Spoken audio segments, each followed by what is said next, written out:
Hello everyone. In this video, I will guide you through the process of uninstalling Battlefield 3 from your computer. First, open the Steam application. You may need to sign in with your account if you are not already logged in.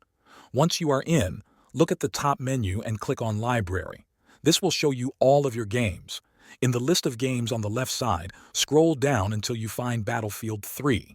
When the game is installed, it will appear in bold text. Right-click on Battlefield 3, and a small menu will appear. I don't have Battlefield 3 installed, so I will show the process on a random game.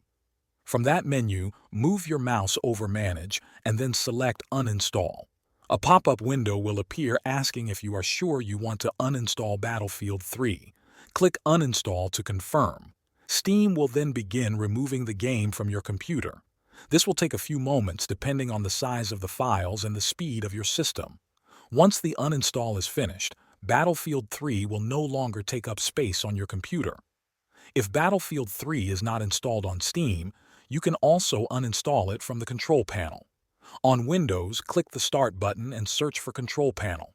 Open it, then click on Programs and then Programs and Features. You will see a list of all applications installed on your computer.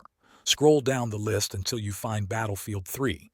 Click on it once to highlight it, then click the Uninstall button at the top of the list. A confirmation window will appear. Click Yes or Uninstall to confirm. Windows will then run the uninstaller and remove the game from your computer. That is the full process of uninstalling Battlefield 3 through Steam. Thanks for watching.